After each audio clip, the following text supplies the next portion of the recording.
Hello viewers. आज हम नया टॉपिक जो है डिस्कस करने जा रहे हैं हमारी वीडियो के अंदर। वो कौन सा है टॉपिक है? आज का टॉपिक जो हमारा वो है लेज़र के ऊपर बेस्ड है। ठीक है, फर्स्टली हम देखेंगे कि इसकी फुल फॉर्म क्या होती है। लेज़र की फुल फॉर्म क्या है कि लेज़र पहले एक्शन होता कब है? जब इसमें स्टिमुलेटेड एमिशंस होंगी तब भी ये लेज़र क्या होगी, लेज़र का जो है हमें लेज़र लाइट जो है मिलती है। कब? जब इसके अंदर स्टिमुलेटेड एमिशन होता है। तो फर्स्टली हम इसकी क्या देख लेते हैं, इसकी फुल फॉर्म देख लेते हैं क्या होती है। एल से लाइट होता है, ए से एम्पलीफिकेशन होती है, एस से स्टिमुलेटेड होता है, ई से emission radiation. Light amplification by stimulated emission radiation. Light amplify कब करेगी? जब स्टिमुलेटेड एमिशन रेडिएशन उसके अंदर होगी। ठीक है, एम्पलीफाई करना क्या होता है? किसी भी जो वेव है उसको एम्पलीफाई करके या इस तरह से उसकी वेवलेंथ को बढ़ाकर या कम करके, ठीक है, उसे क्या कहते हैं? एम्पलीफिकेशन कहते हैं। स्टिमुलेटेड का और इनका हम आगे देखेंगे कि ये होती क्या है। कि लेज़र एक ऐसा डिवाइस है जो अमिट करता है, क्या करता है? Collimated and monochromatic highly intense और unit directional beam of light. एक ऐसा डिवाइस है जो क्या होता है कि डाइवर्जेंस मतलब क्या करता है, ये डाइवर्ज नहीं करता, ओनली पैरेलल बीम्स ही इसके अंदर जो होती है वह होती है। मोनोक्रोमेटिक है ये, और यूनिट डायरेक्शन मतलब एक ही डायरेक्शन के अंदर जाने वाली है। हाईली डेंस होती हैं। बाकी जो होती हैं जो नेचुरल जो होती है लाइट्स, नॉर्मल लाइट्स जो होती हैं वो क्या करती हैं, क्या करती है, सारी जगह फैल जाती हैं। ठीक है, तो पर ये क्या करती है, एक ही डायरेक्शन के अंदर होती है। तो यूनिट डायरेक्शनल है, हाईली डेंस है बाकियों के कंपैरेटिवली। ठीक है, ये इंटेंस क्यों है वो आगे देखेंगे। कि लेज़र लाइट जो है डिफरेंट होती है नॉर्मल या ऑर्डिनरी लाइट से। वो डिफरेंट कैसी हैं हम देखेंगे। कि जो नॉर्मल लाइट होती है वो क्या करती है, इस तरह से स्प्रेड कर जाती है हर डायरेक्शन के अंदर। ठीक है, उसकी जो क्या करेगी, वो इस तरह से स्प्रेड कर जाएगी। पर जो लेज़र लाइट है, लेज़र लाइट क्या करेगी, यूनिट डायरेक्शन, इसकी एक ही डायरेक्शन होती है, पैरेलल बीम्स होती है ये, इसी तरह पैरेलल ही वो चलती है। आप लोगों ने लेज़र लाइट देखी होगी, जब भी आप उसको फॉल कराते हैं किसी भी ऑब्जेक्ट के ऊपर, वो क्या करती है, सीधा पॉइंट कर देती है। ठीक है, डायरेक्ट उस वॉल के ऊपर क्या करती है, सीधी डायरेक्शन के अंदर जाती है। अब जो ये नेचुरल लाइट जो होती है वो क्या होती है, पॉलीक्रोमेटिक। पॉलीक्रोमेटिक मतलब अलग अलग डायरेक्शन के अंदर ये फैल जाती है। पर ये क्या होती है, मोनोक्रोमेटिक होती है, एक सिंगल डायरेक्शन के अंदर ही ये मूव करती है। और ये नॉन कोहेरेंट होती है। ठीक है, और ये जो लाइट होती है, ये लेज़र जो है वो क्या होती है, कोहेरेंट होती है। और ये क्या होती है, नॉन डायरेक्शनल, इसकी कोई डायरेक्शन नहीं होती जो नेचुरल लाइट होती है। पर ये जो होती है यूनि डायरेक्शनल होती है। लेज़र जो होती है ये मिनिमल डाइवर्जन करती है और पैरेलली रहती है। ठीक है, और इसकी जो इंटेंसिटी होती है वो लो होती है। इसकी जो नॉर्मल लाइट होती है उसकी इंटेंसिटी लो होती है और लेज़र लाइट की इंटेंसिटी ज़्यादा होती है, जिसकी वजह से हम कह देते हैं कि आइस वगैरह के अंदर डालने से इसके आइस के ऊपर बैड इम्पैक्ट डलते हैं। ठीक है, तो ये पॉइंट्स जो आपने डिफरेंस जो है याद रखने हैं, कौन कौन से। पॉलीक्रोमेटिक होता है ये मोनोक्रोमेटिक होता है, ये नॉन कोहेरेंट होती है, ये कोहेरेंट होती है। ये नॉन, इसकी कोई डायरेक्शन नहीं होती, इसकी एक डायरेक्शन होती है। ठीक है, और लो इंटेंसिटी होती है, इसकी हाई इंटेंसिटी होती है। तो 19,000 के अंदर मैक्स प्लैंक ने सुजेस्ट किया था लाइट जो कंसिस्ट करती है छोटे छोटे पार्टिकल्स, पैकेट, एनर्जी के छोटे छोटे पैकेट्स होती हैं लाइट के अंदर, जिनको क्या कहा होता है, फोटोन कहा होता है। और इन फोटोन की जो एनर्जी होती है वो क्या होती है, एच म्यू होती है। ठीक है, लाइट किससे बनी होती है, छोटे छोटे एनर्जी पैकेट से बनी होती है। ऐसे ऐसे एनर्जी पैकेट्स होते हैं जिनको नाम दिया हुआ है फोटोन्स। ठीक है, तो नेक्स्ट क्या है, और 19, अब तो वहाँ से हमें कंसेप्ट मिल गया कि लाइट जो होती है एक पैकेट होता है, किसका, वो एनर्जी का पैकेट होता है जिसे फोटोन कहते हैं। और 1917 के अंदर एल्बर्ट आइंस्टाइन ने क्या दिया था, कंसेप्ट दिया था स्टिमुलेटेड एमिशन का। वो हम आगे अपनी वीडियो के अंदर डिस्कस करेंगे कि ये होता है कि ये बेस है, हम हिस्ट्री देख रहे हैं कि इस लेज़र के अंदर क्या हुआ, किसने क्या अपनी कंट्रीब्यूशन दी। ठीक है, तो प्रोफेसर C.H. टाउन्स ने इन्वेंट किया था मेज़र। मेज़र की फुल फॉर्म क्या होती है? Microwave amplification by stimulated emission of radiation. Microwaves को एम्पलीफाई करना किसके द्वारा? स्टिमुलेटेड एमिशन ऑफ रेडिएशन के द्वारा। ठीक है, तो प्रॉपर्टीज़ क्या होती है लेज़र की? अब लेज़र क्या होती है? मोनोक्रोमेटिसिटी। अब इसकी मोनोक्रोमेटिसिटी मतलब इसकी जो लेज़र लाइट जो अमिट करेगी बीम को, वो उसकी क्या होगी? सिंगल फ्रिक्वेंसी होगी और सिंगल ही वेवलेंथ होगी। ठीक है, एक वेवलेंथ और सिंगल वेवलेंथ और सिंगल फ्रिक्वेंसी ही होगी, उसे कहेंगे मोनोक्रोमेटिक। और डायरेक्शनैलिटी शो करती है लेज़र लाइट कि इसकी कुछ ना कुछ पर्टिकुलर बीम की क्या होती है? डायरेक्शन होती है, एक ही डायरेक्शन होती है। ठीक है, सिंगल डायरेक्शन के अंदर ये पैरेलली क्या करती है? मूव करती है। इंटेंसिटी क्या होती है कि laser beam can be focused, only focused रहती है एक स्मॉल एरिया के ऊपर। अब आपको पता है बाकी जो लाइट होती है वो इस तरह से फैल जाती है, पर ये लेज़र बीम क्या होती है? एक जगह पे फोकस रहती है। ठीक है, तो इसकी इंटेंसिटी क्या होती है? हाई होती है। अगर मान लो 1 वोट की अगर आप लेज़र लेते हो, वो 1000 टाइम ज़्यादा होती है, इंटेंस होती है। किससे? अगर आप 100 वोट का कोई ऑर्डिनरी लैंप लेते हो। ठीक है, 1 वोट की लेज़र और कहाँ 100 वोट का आपने लैंप लिया या बल्ब लिया 100 वोट का, उससे भी ये 1000 टाइम्स क्या होती है? इंटेंस होती है। ठीक है, और नेक्स्ट है और कोहेरेंस। कोहेरेंस, अब ये सभी मेन प्रॉपर्टी इसी के बेस पे ये सारी प्रॉपर्टीज़ जो है आ जाती हैं। लेज़र बीम क्या है? हाईली कोहेरेंट होती है। तो देयर इज़ ए डेफिनेट इसका फेस होता है, डेफिनेट फेस होता है जो correlation between the photon in A laser beam. जो फोटोन्स जो एमिट करते हैं उनके जो फेस डिफरेंस होता है या फेस जो डिफाइंड होता है, उनके बीच में क्या होता है? कोरिलेशन होता है। ठीक है, जो हमें फोटोन्स जो मिलेंगे, ठीक है, तो वो क्या होंगे? कोहेरेंट होंगे, तभी ये क्या करेंगी? प्रॉपर्टीज सेटिस्फाई करेंगी और तभी हमें लेज़र लाइट जो है मिलेगी। ठीक है, एक क्या होनी चाहिए? मोनोक्रोमेटिक होनी चाहिए, डायरेक्शनैलिटी होनी चाहिए और इंटेंसिटी होनी चाहिए और कोहेरेंस होनी चाहिए। ठीक है, ये अगर कोहेरेंस नहीं होगी तो कोई भी प्रॉपर्टी जो है सेटिस्फाई नहीं करेगी ऊपर वाली भी। ये प्रॉपर्टी जो है मेन है लेज़र के अंदर। नेक्स्ट है जो एमिशंस होंगी, जो प्रोसेस होगा वो कैसे कैसे होगा? स्टिमुलेट अब्जॉर्प्शन होती है, स्पॉन्टेनियस एमिशन होती है, स्टिमुलेटेड एमिशन होती है। इनको वन बाय वन हम डिस्कस करेंगे। पहले हम देखते हैं स्टिमुलेटेड एमिशन अब्जॉर्प्शन क्या होती है। स्टिमुलेटेड अब्जॉर्प्शन होती क्या है? पहले हम एक एग्जांपल की हेल्प से हम देखेंगे एटॉमिक स्ट्रक्चर। हमारे पास ये क्या है? एक न्यूक्लियस है, एटम है, एटम्स जो है, ठीक है, इसके अंदर क्या न्यूक्लियस है और इसमें जो है ये एक एटॉमिक स्ट्रक्चर दिया है लिथियम का। लिथियम के अंदर हमें पता है कितने होते हैं? मास नंबर 3 होता है इसका। ठीक है, तो हम क्या करेंगे? इसके अंदर अरेंज कर देंगे एटम्स को। जब कोई भी एक फोटोन किसी भी इलेक्ट्रॉन के आप ऊपर आके स्ट्राइक करेगा, ठीक है, तो क्या करेगा? उस इलेक्ट्रॉन को वो रिप्लेस कर देगा, मतलब उसको रिप्लेस नहीं करेगा, उसको एनर्जी देगा। ठीक है, इसको एनर्जी मिलेगी तो ये क्या करेगा? अपनी ग्राउंड स्टेट छोड़कर, अपनी स्टेट छोड़कर इस एक्साइटेड स्टेट के अंदर चला जाएगा। ठीक है, बिफोर एब्जॉर्प्शन क्या होगा? सारे के सारे जो एटम्स हैं वो क्या कर, इलेक्ट्रॉन्स जो है अपनी जगह पे अरेंज हैं। ठीक है, जैसे ही उनको कुछ एनर्जी मिली इलेक्ट्रॉन को, वो इलेक्ट्रॉन क्या करेगा? अपनी स्टेट को छोड़कर एक्साइटेड स्टेट में पहुंच जाएगा। ठीक है, ये होता है आफ्टर एब्जॉर्प्शन के बाद। जो एनर्जी होगी एच म्यू के इक्वल होगी first E2 minus E1।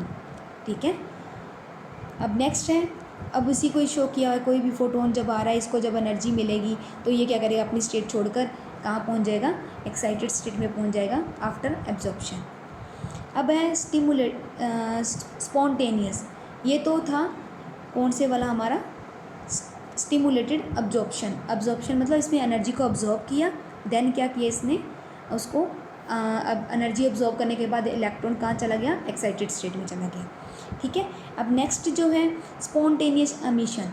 Spontaneous emission का मतलब क्या है? जब अब स्टिमुलेटेड अब्जॉर्प्शन में क्या हुआ था कि इलेक्ट्रॉन जब ऊपर चला गया, अब ये इलेक्ट्रॉन ज़्यादा देर तक यहाँ नहीं रुकेगा, ओनली 10⁻⁸ सेकंड के लिए ये यहाँ रुकेगा। उसके बाद ये क्या करेगा? वापस से अपनी स्टेट पे वापस आ जाएगा, जहाँ पे, क्योंकि मोस्टली जो इलेक्ट्रॉन होते हैं वो ग्राउंड स्टेट में रहना ही पसंद करते हैं, क्योंकि ग्राउंड स्टेट में क्या होती है, एनर्जी ज़्यादा होती है, स्टेबिलिटी ज़्यादा होती है। ठीक है, इसी वजह से जो एक्साइटेड स्टेट वाला इलेक्ट्रॉन है वो क्या करेगा, जंप करके वापस अपनी स्टेट पे आ जाएगा, और जैसे ही वो नीचे आएगा तो उसके पास जो एनर्जी थी वो क्या करेगा, वो रिलीज़ कर देगा फोटोन की फॉर्म में। ठीक है, जितनी एनर्जी इसको मिली थी उतनी बाद में बाहर मिल जाएगी, निकल जाएगी। ठीक है, तो ये था स्पॉन्टेनियस एमिशन। अब उसके बाद है हमारा स्टिमुलेटेड एमिशन। अगर वीडियो को पॉज करके आपने कुछ नोट करना है तो आप ये नोट कर सकते हो। अगर स्क्रीनशॉट लेना चाहते हो तो स्क्रीनशॉट ले लो, जो भी समझाया ऊपर वो यहीं पे वर्डिंग नोट की हुई है, तो अब आप देख लो। अगर स्क्रीनशॉट लेना चाहते हो स्क्रीनशॉट ले लो, अगर अंडरस्टैंडिंग होगी तो वेल एंड गुड है। नेक्स्ट है हमारा स्टिमुलेटेड एमिशन। स्टिमुलेटेड एमिशन के अंदर क्या था, यही बेसिक प्रिंसिपल होता है लेज़र का। लेज़र इसी के ऊपर ही बेस्ड होती है। हमने वो डेफिनेशन देखी थी, light amplification of stimulated radiation by laser की देखी थी ना हमने। लेज़र की क्या थी, light amplification stimulated emission of radiation. ठीक है, ये थी ना। तो इसमें क्या था, जो हमारा जो प्रोसेस होता है वो किसके ऊपर बेस्ड था, हमारा लेज़र का जो एक्शन होगा वो स्टिमुलेटेड एमिशन के ऊपर ही बेस्ड होगा। ठीक है, लेज़र के जो बेसिक प्रिंसिपल है वो किस पे बेस्ड है, स्टिमुलेटेड एमिशन पे।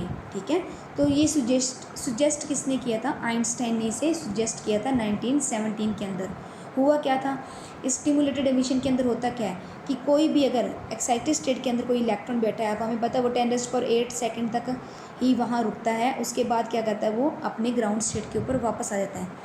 अगर ये यहाँ पे इतने टाइम पर कोई अगर हम और एनर्जी इसको देते हैं, ठीक है, तो क्या करेगा, ये नीचे तो आ जाएगा, साथ के साथ इसमें से एक, जब ये नीचे आएगा तो उसमें से एक क्या निकलेगी, फोटोन एमिट होगा, और साथ के साथ वो एनर्जी भी इसके साथ ही आएगी जो हमने इसको और एक्स्ट्रा एनर्जी दी है। ठीक है, तो ये वाला प्रोसेस क्या होगा, कोहेरेंट होगा। ठीक है, तो हमें यहाँ से उतने ही फोटोन की एनर्जी, सेम फोटोन, इसकी फोटोन की एनर्जी भी सेम होगी, और इसकी जो फ्रिक्वेंसी है वो भी सेम होगी, फेस भी क्या होगा, सेम होगा, और यूनिट एक ही डायरेक्शन के अंदर जा रहे हैं, तो इसकी यहाँ पे एनर्जी कितनी हो जाएगी, 2 टाइम्स हो जाएगी। जो पहले ये इसकी इतनी एनर्जी थी हमने दी इसको, प्लस और जब ये फोटोन नीचे, जो इलेक्ट्रॉन जो है अपने ग्राउंड स्टेट में जब आया तब उसने एक फोटोन को एमिट किया, इन दोनों की एनर्जी को मिला के हमें कितनी एनर्जी मिल गई, 2h²। ठीक है, h² जो है हमें एनर्जी मिल गई है आफ्टर एमिशन। तो ये जो फोटोन्स जो आए हैं, 2 सेम फ्रिक्वेंसी के होंगे, सेम ही वेवलेंथ के होंगे, और सेम जो फेस होगा इनका होगा, सेम ही डायरेक्शन होगी। ठीक है, तो जो फर्स्टली हमने इसको इतना दिया, ये एक्साइटेड स्टेट में बैठा था, उसको इतनी एनर्जी थी, देन ये ग्राउंड स्टेट में आ जाएगा तो हमें इतनी एनर्जी मिल जाएगी, इतनी एनर्जी का फोटोन जो है मिल जाएगा। ठीक है, पंपिंग क्या होती है, पंपिंग क्या होती है, एक्स्ट्रा एनर्जी देना। ठीक है, कोई भी अगर ग्राउंड स्टेट के अंदर, अब आपको पता है सारे के सारे जो इलेक्ट्रॉन्स होते हैं वो एनर्जी जो होती है E1 ज़्यादा होती है E2 से। मोस्टली जो है एटम्स जो है कहाँ पे रहना पसंद करता है, अपनी ग्राउंड स्टेट के अंदर रहना पसंद करता है। जब हम इसको एनर्जी सप्लाई करते हैं तो ये क्या करता है, पंप कर जाता है, अपनी जगह छोड़कर क्या करेगा, ऊपर इकट्ठे होने शुरू हो जाते हैं। ठीक है, तो ये एनर्जी एब्जॉर्ब करेगा और अपनी स्टेट को छोड़कर एक्साइटेड स्टेट में चला जाएगा। ग्राउंड स्टेट के एटम को हम जब एनर्जी देते हैं तो क्या करेगा, वो ग्राउंड स्टेट को छोड़कर कहाँ चला जाएगा, एक्साइटेड स्टेट में चला जाएगा। इस प्रोसेस को क्या कहते हैं, पंपिंग कहते हैं। अब पॉपुलेशन इन्वर्जन क्या होता है, ये मेन टर्म्स हैं, इनके अंदर आएंगी। हमें लेज़र, अगर लेज़र एक्सचेंज करना है तो इसके अंदर ये सब कुछ पता होना चाहिए। तो पंपिंग का हमें पता चल गया। अब हमने देखना पॉपुलेशन इन्वर्जन होती क्या। पॉपुलेशन इन्वर्जन बेस किस पे होती है, पंपिंग पे ही होती है मेनली।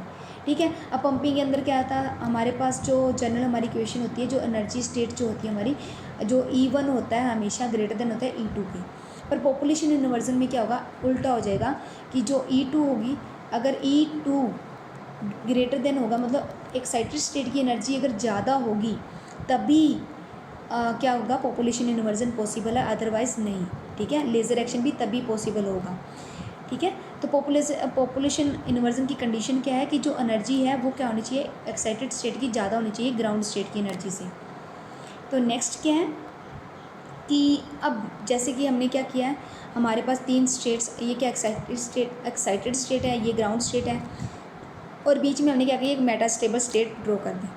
ठीक है, जैसे ही हमने इसको एनर्जी दी तो ये क्या करेगा, अपनी स्टेट छोड़ के एक्साइटेड स्टेट में जाएगा। अब आपको पता है एक्साइटेड स्टेट में वो ज़्यादा देर तक रुक नहीं पाएगा, 10⁸ सेकंड तक ही रुकेगा। उसके बाद क्या करेगा, वो मेटास्टेबल स्टेट में आ जाएगा। जैसे ही मेटास्टेबल स्टेट में आएगा तो ये यहाँ पे भी थोड़ी देर रुकेगा। तो मेटास्टेबल स्टेट की एनर्जी ज़्यादा होती है, ठीक है, एज़ कम्पेयर टू इसके। तो ये यहाँ पे आ जाएगा।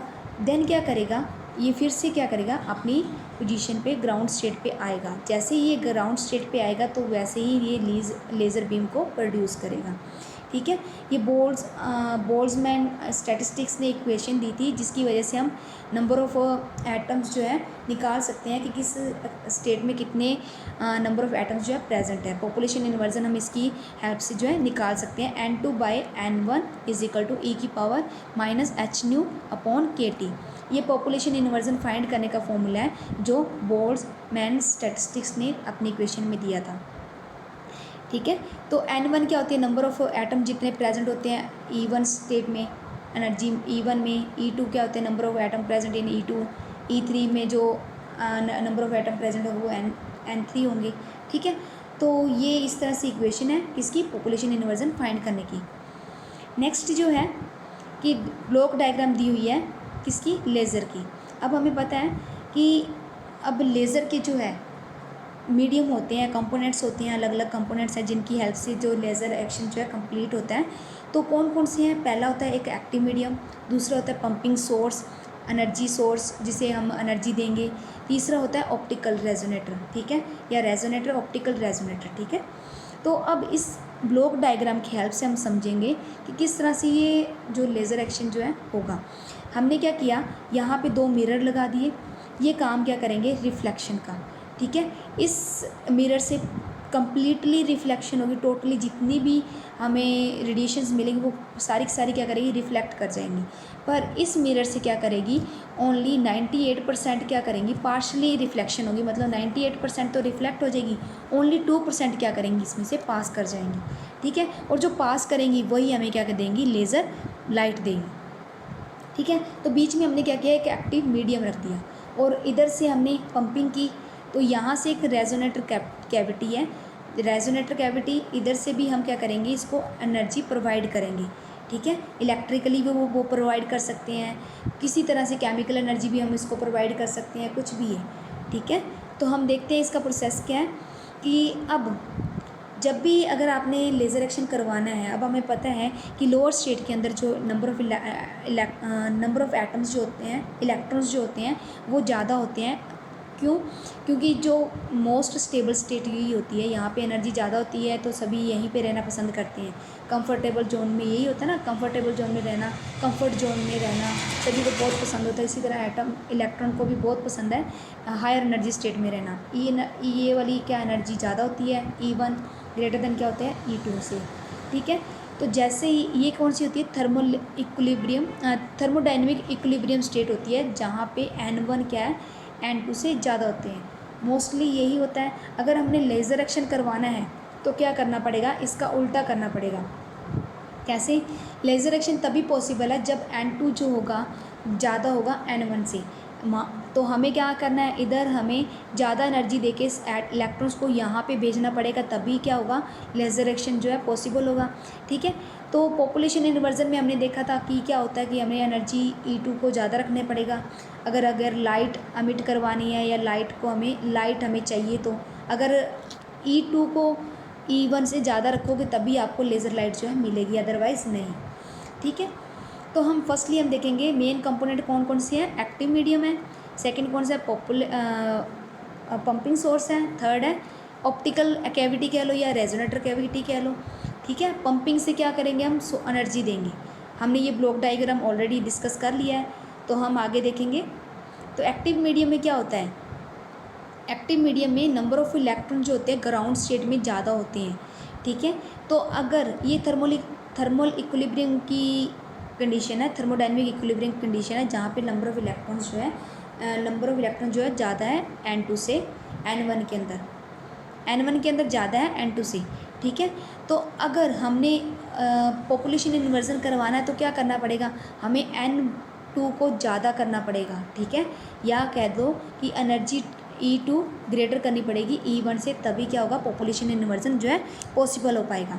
जैसे ही हमने एनर्जी बढ़ाई तो क्या होगा, ये इलेक्ट्रॉन्स क्या करेंगे, सारे के सारे ऊपर शिफ्ट हो जाएंगे, ठीक है। यही हमने स्पॉन्टेनियस एमिशन में देखा था कि जैसे हम उसको एनर्जी देते हैं वो क्या करते हैं, अपनी एक्साइटेड स्टेट में चले जाते हैं।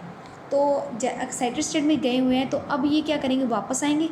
वापस स्पॉन्टेनियस एमिशन में ये होता है, जैसे ही वो वापस आएगा तो एक क्या करेगा, फोटोन अमिट करेगा। फोटोन अमिट करेगा तो उससे क्या होगा, जितनी ये इलेक्ट्रॉन वापस नीचे आएंगे उतने ही फोटोन सेम एनर्जी के, सेम फ्रिक्वेंसी के, सेम फेस के, सेम डायरेक्शन के अंदर हमें फोटोन्स जो है, नंबर ऑफ फोटोन्स जो है मिलेंगे, ठीक है। नेक्स्ट जो है कि जो स्पॉन्टेनियस स्टार्ट ही कहाँ से होता है, स्पॉन्टेनियस एमिशन जो है स्टार्ट कहाँ से होता है, एक्टिव रीजन से ही, एक्टिव मीडियम से ही जो है शुरू होता है, ठीक है। एक्टिव मीडियम से ही स्पॉन्टेनियस एमिशन होगा। अब हमें पता है जब भी हम कोई भी फोटोन एमिट कराते हैं ये कोलाइड करेंगे इलेक्ट्रॉन के साथ, और इलेक्ट्रॉन जो एक्साइटेड स्टेट में बैठे हैं उनके ऊपर फोर्स लगाएंगे और उनको वापस क्या करेंगे, नीचे ग्राउंड की तरफ, ग्राउंड स्टेट की तरफ वापस पुश करेंगे कि आप लोग भाई अपनी जगह पे वापस चले जाओ, ठीक है। तो इससे क्या होगा, इलेक्ट्रॉन वापस क्या करेंगे, एनर्जी को रिलीज़ कर देंगे, किसकी फॉर्म में, फोटोन्स की फॉर्म में, तब क्या होगा, स्टिमुलेटेड एमिशन होगा। जैसे ही फोटोन अपने एक्साइटेड स्टेट को छोड़कर ग्राउंड स्टेट में आएगा तो वो फोटोन को एनर्जी को रिलीज़ करेगा, किसकी फॉर्म में, फोटोन की फॉर्म में। उस प्रोसेस को क्या कहते हैं, स्पॉन्टेनियस एमिशन कहते हैं, ठीक है। जब भी फोटोन जो क्या होंगी, सेम फ्रिक्वेंसी की होगी, सेम फेस होगा, सेम ही वेवलेंथ होगी, जो फोटोन जो एमिट करेंगे, ठीक है, जो जिसकी हेल्प से क्या होगा, इसी तरीके से हम एम्प्लीफिकेशन क्या कर सकते हैं, लेज़र मीडियम के अंदर कंप्लीट कर सकते हैं, ठीक है।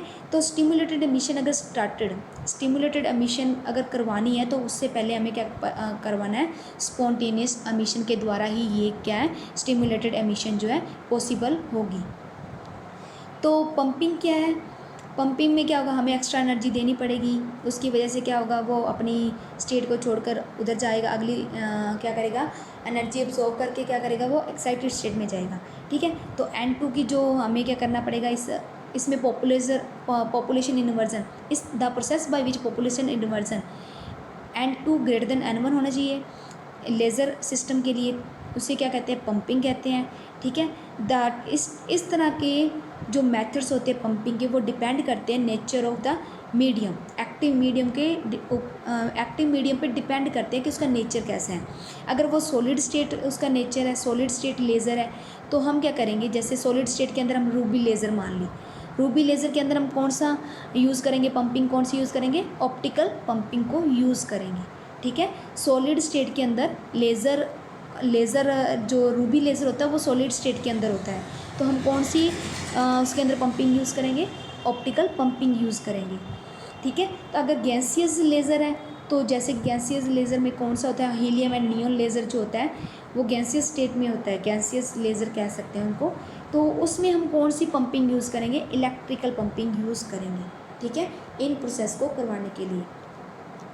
अब क्या है, ऑप्टिकल रेजोनेटर कैविटी भी कह सकते हैं, ठीक है। इसमें क्या होगा, ये देखो हमारे पास ये डायग्राम है, तो यहाँ पे जो मिरर लगे हुए हैं, ठीक है, एक तो क्या होगा, कम्प्लीटली टोटली रिफ्लेक्टिंग मिरर होगा, मतलब 100% जितने आए उतने के उतने रिफ्लेक्ट कर देंगे। ये क्या होता है, पार्शली रिफ्लेक्टिंग होता है, ठीक है, मतलब 98 क्या करेंगे, रिफ्लेक्ट कर देंगे, ओनली 2% जो है हमें लेज़र आउटपुट देंगे, ठीक है। क्या होता है हमारे पास, हमें पता है जो जब हमने वो स्पॉन्टेनियस एमिशन स्टिमुलेटेड एमिशन करना है तो क्या होता है कि यहाँ पे जब इलेक्ट्रॉन्स पहले, अब हमें पता है N2 को हमें पॉपुलेशन इन्वर्जन में N2 N1 से ज़्यादा होता है, ठीक है।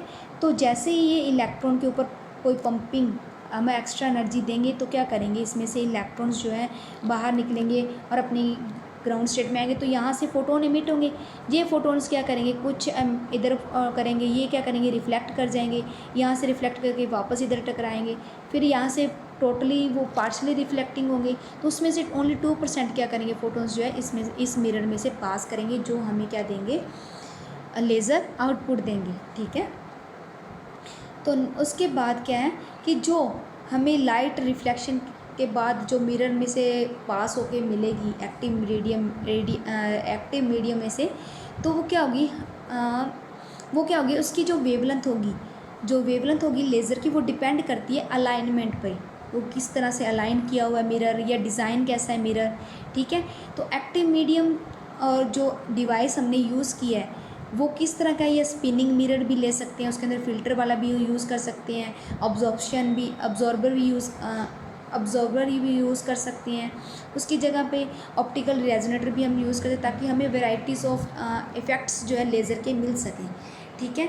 तो इस तरह से हम ये जो लेज़र के जो हमने कंपोनेंट है वो डिस्कस किए हैं। टाइप ऑफ पंपिंग हमने देख लिया कि 3 तरह की पंपिंग हम करवा सकते हैं।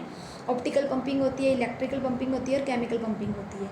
ऑप्टिकल हम रूबी लेज़र के अंदर करते हैं, इलेक्ट्रिकली हम किस में करते हैं, helium and neon gas laser में करते हैं, ठीक है। तो आज का टॉपिक हमारा इतना ही रहेगा। नेक्स्ट वीडियो के अंदर हम आगे की जो है डिस्कस करेंगे लेज़र के बारे में। तो आई होप ये वीडियो आपके लिए हेल्पफुल रहा है। अगर वीडियो हेल्पफुल रहा है तो मेरी वीडियो को लाइक कीजिए, शेयर कीजिए एंड मेरे चैनल को सब्सक्राइब कीजिए और बेल आइकन को प्रेस कर दीजिए, ताकि आने वाली वीडियो का नोटिफिकेशन सबसे पहले आपको मिल सके। Thanks for watching the video.